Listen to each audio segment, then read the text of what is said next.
découverte me fascine depuis des années. Une découverte qui a transformé notre rapport au monde, notre rapport à la matière, notre rapport à nous-mêmes. En décembre 1938, dans un laboratoire à Berlin, deux chimistes ont brisé un atome.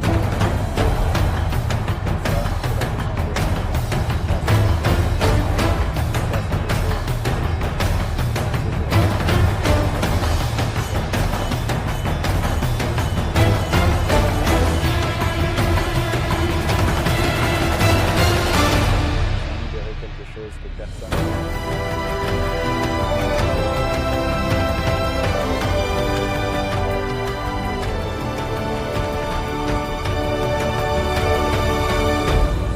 l'histoire la plus importante du XXe siècle, non pas parce qu'elle est spectaculaire, même si elle l'est, mais parce qu'elle nous pose une question fondamentale.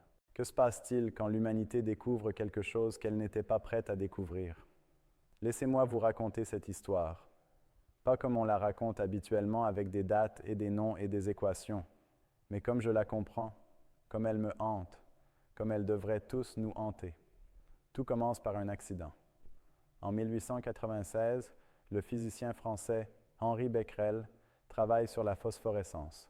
Il étudie des substances qui brillent dans le noir après avoir été exposées à la lumière. C'est un sujet respectable, intéressant, sans danger apparent.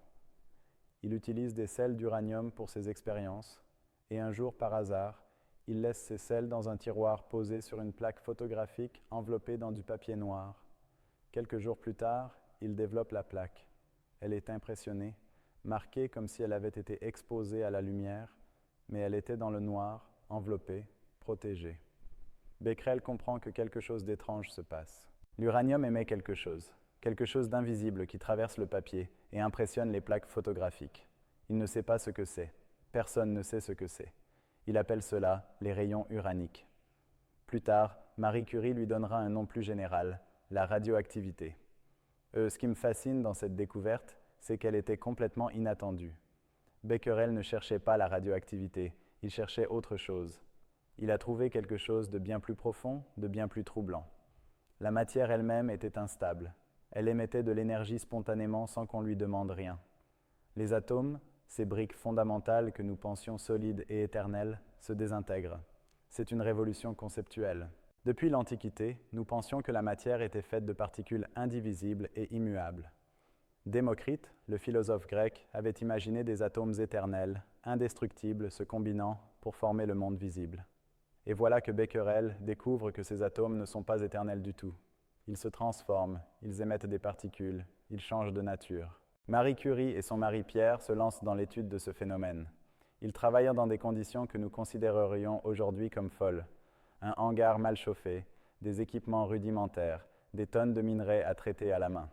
Marie Curie passe des années à isoler de nouveaux éléments radioactifs. Le polonium qu'elle nomme en hommage à sa Pologne natale, le radium qui brille dans le noir d'une lueur bleutée. Elle ne sait pas que cette lueur la tue lentement. Personne ne le sait encore. La radioactivité est nouvelle, fascinante, mystérieuse. On vend des produits au radium pour la santé, des crèmes, des boissons, des suppositoires. Le radium est à la mode, il est moderne. Il représente le progrès. Marie Curie mourra en 1934 d'une anémie aplasique causée par des décennies d'exposition aux radiations. Ces cahiers de laboratoire sont encore aujourd'hui trop radioactifs pour être manipulés sans protection. Ils sont conservés dans des boîtes doublées de plomb. Voilà ce que nous ne savions pas. Voilà ce que la découverte ne nous avait pas révélé immédiatement. Pendant ce temps, d'autres physiciens essayent de comprendre ce qui se passe à l'intérieur de l'atome. Ernest Rutherford, un Néo-Zélandais travaillant en Angleterre, réalise une expérience cruciale en 1911. Il bombarde une fine feuille d'or avec des particules alpha. Ces rayons émis par les substances radioactives. La plupart des particules traversent la feuille comme si elles n'existaient pas, mais quelques-unes rebondissent. Certaines reviennent même en arrière. Rutherford est stupéfait. Il dira plus tard que c'était comme si on tirait des obus sur une feuille de papier et que certains obus revenaient vers vous. Cela n'avait aucun sens. Sauf si l'atome n'était pas une sphère pleine comme on le croyait. Sauf si l'atome était presque entièrement vide avec toute sa masse concentrée en un point minuscule au centre. Le noyau, l'atome de Rutherford, ressemble à un système solaire miniature, un noyau dense et positif au centre des électrons négatifs qui tournent autour à grande distance et entre les deux rien. Du vide, presque tout l'atome est du vide. Si vous agrandissiez un atome jusqu'à ce que son noyau ait la taille d'une bille, les électrons seraient à plusieurs centaines de mètres de distance et entre les deux absolument rien. C'est vertigineux quand on y pense. La matière solide, celle que nous touchons, celle sur laquelle nous marchons, celle dont nous sommes faits, est presque entièrement composée de vide. Ce que nous percevons comme solidité n'est qu'une illusion créée par les forces électromagnétiques entre les atomes. Nous ne touchons jamais vraiment rien. Les atomes de notre main ne touchent jamais vraiment les atomes de la table. Ils se repoussent et cette répulsion crée l'illusion du contact. Mais ce qui nous intéresse ici, c'est le noyau. Ce point minuscule qui contient presque toute la masse de l'atome. Rutherford sait qu'il contient des protons, des particules chargées positivement, mais les calculs ne fonctionnent pas. La masse des atomes est trop grande pour être expliquée par les seuls protons. Il doit y avoir autre chose, quelque chose de neutre, sans charge électrique, quelque chose qui est là, mais qui ne se manifeste pas. En 1932, James Chadwick découvre le neutron. Cette particule sans charge, presque aussi massive que le proton qui se cache dans le noyau. Et cette découverte change tout parce que le neutron a une propriété extraordinaire. Il n'a pas de charge électrique. Il peut donc s'approcher des noyaux atomiques sans être repoussé. Il peut pénétrer à l'intérieur. Il peut interagir avec eux. À partir de ce moment, les physiciens du monde entier commencent à bombarder des noyaux avec des neutrons. Ils veulent voir ce qui se passe. Ils veulent créer de nouveaux éléments, des éléments plus lourds que l'uranium, le plus lourd des éléments naturels. C'est la course aux éléments transuraniens. À Rome, Enrico Fermi bombarde de l'uranium avec des neutrons ralentis. Il observe des réactions étranges, des produits de désintégration qu'il ne comprend pas vraiment. Il pense avoir créé des éléments nouveaux, des éléments plus lourds que l'uranium. Il reçoit le prix Nobel de physique en 1938 pour cette découverte. Mais il se trompe. Ce qu'il a créé, sans le savoir, c'est quelque chose de bien plus fondamental. Il a fendu l'atome. À Berlin, Otto Hahn et Fritz Strassmann refont les expériences de Fermi. Ils sont chimistes, pas physiciens. Ils savent identifier les éléments avec une précision que les physiciens n'ont pas, et ce qu'ils trouvent les stupéfie. Quand ils bombardent l'uranium avec des neutrons, ils obtiennent du barium. Du barium. Un élément qui n'a rien à voir avec l'uranium. Un élément qui est presque 2 fois plus léger. Hahn n'y croit pas, c'est impossible. Comment un atome d'uranium pourrait-il se transformer en barium? Le barium a 56 protons, l'uranium en a 92. D'où viennent les protons manquants? Où sont-ils passés? Hahn écrit à son ancienne collaboratrice Lise Meitner, qui a dû fuir l'Allemagne nazie parce qu'elle était juive. Il lui demande une explication physique parce que chimiquement, il est certain de son résultat. Mais physiquement, cela n'a aucun sens. Lise Meitner reçoit la lettre en Suède où elle s'est réfugiée. C'est Noël 1938. Elle marche dans la neige avec son neveu Otto Frisch, lui aussi physicien. Ils discutent de la lettre de Hahn. Et soudain, Meitner comprend. L'atome d'uranium ne s'est pas transformé en barium. Il s'est cassé en deux. Il s'est fendu. Une moitié est devenue du barium. L'autre moitié est devenue du krypton. La somme des deux fait bien 92 protons. L'uranium s'est brisé comme une goutte d'eau instable qui se divise en 2 gouttes plus petites. Frisch propose le terme fission, emprunté à la biologie, où il désigne la division cellulaire. La fission nucléaire est née non pas dans un laboratoire, mais lors d'une promenade dans la neige suédoise, dans l'esprit d'une femme qui avait dû fuir son pays. Mais ce n'est pas tout. Meitner fait un calcul rapide. Elle connaît la formule d'Einstein, celle qui dit que la masse et l'énergie sont équivalentes. EH-mc2. Si l'atome d'uranium se fend en deux, la masse totale des produits devrait être légèrement inférieure à la masse de l'uranium original. Cette différence de masse se transforme en énergie. Elle fait le calcul. La différence de masse est infime, quelques centièmes de pourcent, mais c égale la vitesse de la lumière. Et c au carré, c'est un nombre colossal, 3000 000 km/s au carré. Quand elle multiplie cette petite différence de masse par ce nombre énorme, elle obtient environ 200 millions d'électronvolts par fission. 200 millions d'électronvolts pour une seule fission, une seule division d'un seul atome. C'est 1 million de fois plus d'énergie que n'importe quelle réaction chimique. 1 million de fois plus. Quand vous brûlez du charbon, quand vous faites exploser de la dynamite, vous libérez de l'énergie en réarrangeant les électrons autour des atomes. mais les noyaux restent intacts. La fission, elle touche au noyau lui-même, et l'énergie libérée est d'un autre ordre de grandeur. Meitner et Frisch publient leur explication en janvier 1939. La nouvelle se répand comme une traînée de poudre dans la communauté scientifique. En quelques semaines, des laboratoires du monde entier reproduisent l'expérience. La fission est réelle, elle est reproductible, elle est terrifiante. Terrifiante parce que certains physiciens comprennent immédiatement les implications. Si la fission d'un seul atome d'uranium libère autant d'énergie, que se passerait-il si des milliards d'atomes se fendaient en même temps? Et surtout, que se passerait-il si chaque fission en déclenchait d'autres? Voilà le concept de réaction en chaîne. Leo Szilard, un physicien hongrois réfugié aux États-Unis d'Amérique, y avait pensé des années avant la découverte de la fission. En 1933, il avait eu cette intuition en traversant une rue de Londres. Il attendait que le feu passe au vert, et soudain l'idée l'avait frappé. Si un neutron pouvait déclencher une réaction qui libérait 2 neutrons, et si ces 2 neutrons déclenchaient 2 autres réactions, et ainsi de suite, on aurait une réaction en chaîne, une réaction qui s'amplifierait elle-même de façon exponentielle. À l'époque, c'était une idée abstraite. Il ne savait pas quel élément pourrait produire une telle réaction.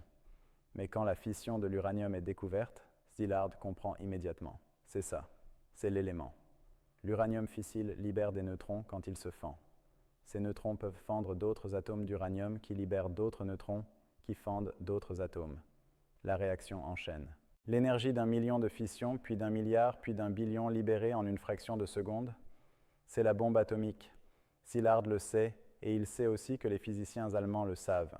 L'Allemagne nazie possède les scientifiques, l'uranium, les installations industrielles. Si Hitler obtient la bombe avant les Alliés, la guerre est perdue, le monde est perdu. En août 1939, quelques semaines avant le début de la Seconde Guerre mondiale, Szilard convainc Albert Einstein de signer une lettre au président Roosevelt.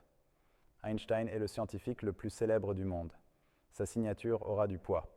La lettre explique que l'uranium pourrait être transformé en une source d'énergie nouvelle et puissante et qu'il est concevable bien que moins certain que des bombes d'un nouveau type extrêmement puissantes puissent être construites. Roosevelt reçoit la lettre. Il comprend les implications. Le projet Manhattan est lancé, le plus grand effort scientifique et industriel de l'histoire humaine. Plus de 1000 personnes travaillent sur le projet. Des villes entières sont construites en secret. Oak Ridge, dans le Tennessee, pour enrichir l'uranium. Hanford, dans l'État de Washington, pour produire du plutonium. Los Alamos, au Nouveau-Mexique, pour concevoir et assembler les bombes. Je ne peux pas m'empêcher de penser à l'ironie de cette histoire. La fission nucléaire est découverte en Allemagne par des scientifiques allemands. Mais l'Allemagne nazie a chassé tant de ses meilleurs physiciens parce qu'ils étaient juifs ou politiquement suspects. Einstein, Szilard, Fermi, Meitner, Frisch, Bohr, Teller, tant d'autres. Ces réfugiés ont rejoint les États-Unis d'Amérique ou l'Angleterre, et ce sont eux qui ont construit la bombe américaine. L'Allemagne a perdu la course à la bombe parce qu'elle avait chassé les esprits qui auraient pu lui donner la victoire. Le 16 juillet 1945, dans le désert du Nouveau-Mexique, la première bombe atomique explose. Le test s'appelle Trinity. L'explosion est équivalente à 2000 tonnes de trinitrotoluène, 20 kilotonnes. Une seule bombe de la taille d'une voiture libère autant d'énergie que 2000 tonnes d'explosifs conventionnels. Le champignon atomique s'élève à 12 km de hauteur. Le sable du désert est vitrifié sur des centaines de mètres. Une nouvelle matière apparaît qu'on appellera trinitite, du sable fondu par la chaleur nucléaire. Robert Oppenheimer, directeur scientifique du projet regardant l'explosion, se souvient d'une phrase de la Bhagavad Gita, le texte sacré hindou. « Je suis devenu la mort, le destructeur des mondes. » 21 jours plus tard, une bombe semblable détruit Hiroshima.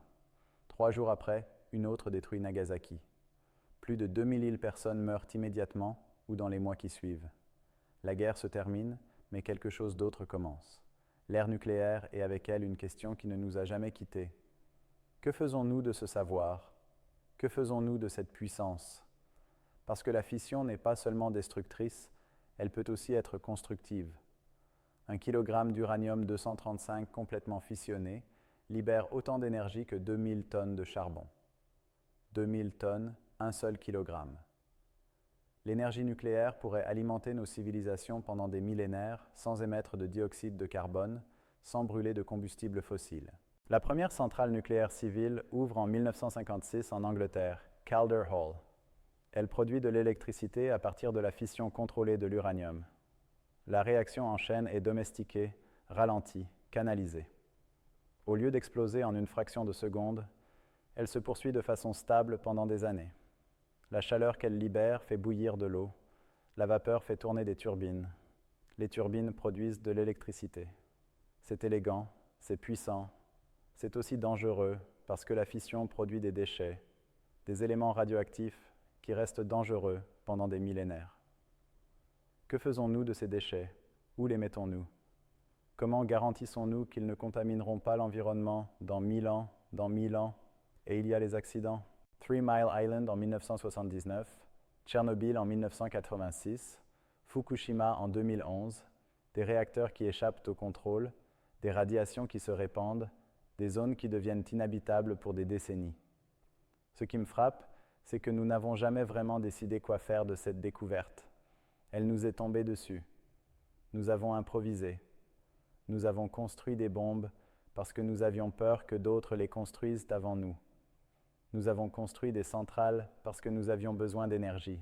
Mais avons-nous jamais vraiment réfléchi collectivement à ce que signifie maîtriser la fission nucléaire? Je pense souvent à cette phrase d'Alexandre Koyré, le grand historien des sciences. Le pari de la physique, c'est qu'on peut expliquer le réel par l'impossible. Les lois physiques contredisent souvent notre intuition. Elles nous disent des choses que notre expérience quotidienne ne nous montre pas. La fission nucléaire, c'est exactement cela. Une réalité que notre intuition ne peut pas saisir. Une énergie colossale enfermée dans des particules invisibles. Un pouvoir de destruction et de création que notre esprit peine à concevoir. Et voilà peut-être le vrai problème. Nous avons découvert quelque chose que nous ne comprenons pas vraiment. Oh, nous comprenons la physique, les équations sont claires, les expériences sont reproductibles, mais nous ne comprenons pas ce que cela signifie pour nous en tant qu'espèce, en tant que civilisation. Nous avons le pouvoir de nous anéantir. Nous avons le pouvoir de transformer notre planète et nous ne savons pas vraiment quoi en faire. Einstein avait cette phrase célèbre. La libération de l'énergie atomique a tout changé, sauf notre façon de penser. Et c'est bien là le problème. Notre technologie a fait un bond de géant. Notre sagesse n'a pas suivi. Nous manipulons des forces cosmiques avec des esprits de primates. Nous jouons avec le feu nucléaire en espérant ne pas nous brûler.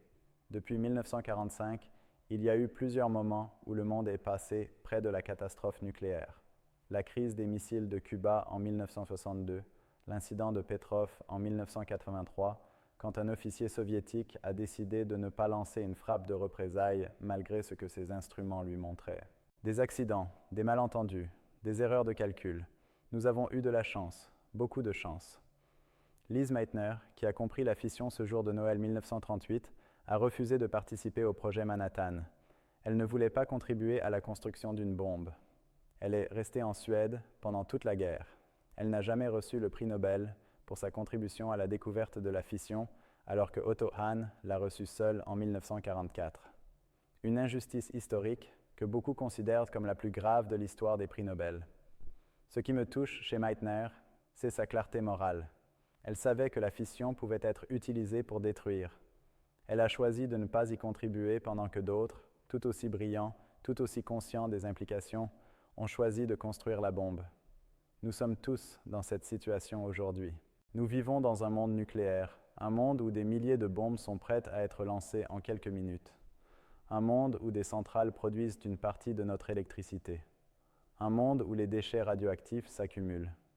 Nous n'avons pas choisi ce monde, mais nous y vivons et nous devons décider comment y vivre. La fission nucléaire n'est pas bonne ou mauvaise en elle-même. C'est une découverte, une vérité sur la nature de la matière. Ce qui est bon ou mauvais, c'est ce que nous en faisons, les choix que nous faisons, les institutions que nous créons pour encadrer cette technologie. Et c'est là peut-être que réside l'espoir.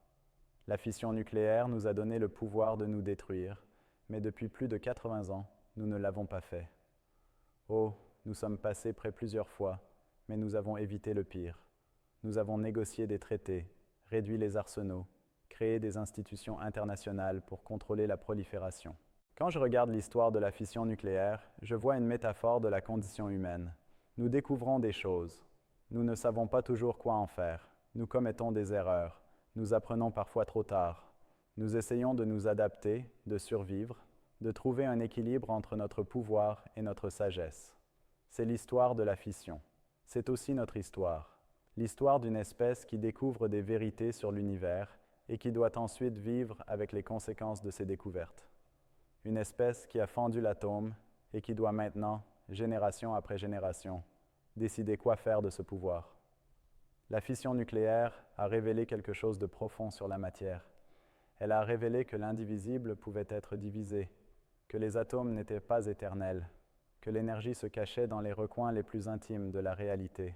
Mais elle a aussi révélé quelque chose de profond sur nous, sur notre capacité à découvrir, sur notre difficulté à comprendre ce que nous découvrons, sur notre lutte permanente pour faire les bons choix face à notre propre pouvoir. L'atome est fendu, il ne peut pas être refendu. Le savoir existe, il ne peut pas être oublié. La seule chose qui reste, c'est le choix, notre choix. Et c'est peut-être finalement ce qu'il y a de plus humain dans cette histoire inhumaine. La capacité de choisir même quand les options sont terrifiantes, même quand les enjeux dépassent l'imagination.